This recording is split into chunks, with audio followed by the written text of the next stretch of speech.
Bonjour à tous, aujourd'hui je vais vous raconter l'histoire de Noah s'habille tout seul. Il était une fois un petit garçon nommé Noah. Il avait 4 ans, un grand sourire, et surtout, une très grande envie de faire les choses tout seul. Un matin, le soleil brillait à travers les rideaux de sa chambre. Les oiseaux chantaient doucement dehors. Noah ouvrit les yeux, frotta ses paupières avec ses petits poings et s'étira comme un chaton qui sort d'un rêve. Il regarda autour de lui, puis sauta hors du lit. Aujourd'hui, je m'habille tout seul. Sans papa, sans maman, annonça-t-il à son doudou Lapinou. Lapinou le regardait, assis contre l'oreiller, avec ses grandes oreilles un peu penchées. Il avait l'air d'approuver. Noah ouvrit son tiroir à chaussettes. Il y en avait plein, partout. Des petites, des grandes, des à pois, à rayures, à étoiles. Il sortit 2 chaussettes.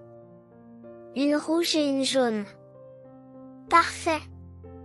Comme les voitures de course, dit-il, fier de lui. Il essaya d'enfiler la première. Ce n'était pas si facile, son orteil voulait aller à droite au lieu d'aller tout droit. Mais après une grimace de concentration, la chaussette rouge était en place. La jaune suivit, presque. Elle pendait un peu, mais tant pis. Ça compte quand même, décida-t-il avec sérieux. Il alla chercher son pantalon préféré, celui avec les dinosaures rigolos dessus. Il le tira fort de la pile, hop. Il l'enfila. Mais, les poches étaient derrière. Et les dinosaures aussi. Oh non! Le T-Rex me fait des chatouilles sur les fesses. Il explosa de rire, mais ne le remit pas à l'endroit. Il choisit ensuite son t-shirt préféré, le bleu avec un lion qui rugit. Il le souleva au-dessus de sa tête, unit sa tête dans une manche. « Mais pourquoi il fait noir ici ?» dit-il. Il retira doucement le t-shirt, rit encore, puis recommença. Cette fois, c'était la bonne. Le lion rugissait fièrement sur son ventre. « Moi aussi je suis un lion du matin !» cria-t-il dans toute la maison. Et pour finir, Noah prit sa casquette bleue et l'enfila à l'envers. Comme les grands, dit-il en se regardant dans le miroir. Il se regarda de la tête aux pieds. C'était un peu de travers, mais il rayonnait de fierté. Il descendit les escaliers, tapa des pieds à chaque marche pour faire un peu de bruit et surtout, se faire remarquer.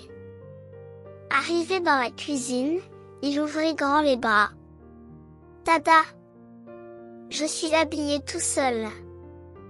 Maman, qui préparait les tartines, ouvrit la bouche en grand. Mais tu es magnifique, mon cœur. Et tu sens bon l'autonomie. Papa éclata de rire. Un grand garçon comme toi mérite un high five spécial. Et ils tapèrent tous les 3 dans les mains. Même Lapinou, que Noah avait emmené en cachette. Ce jour-là, même s'il avait une chaussette qui pendait, un pantalon à l'envers et un lion un peu de travers, Noah se sentait comme un roi. Demain, j'attacherai mes lacets tout seul, dit-il avec des étoiles dans les yeux. Si cette histoire t'a plu, mets-moi un petit pouce pour m'encourager. N'oublie pas de t'abonner à la chaîne pour ne pas rater de nouvelles autres histoires. À bientôt.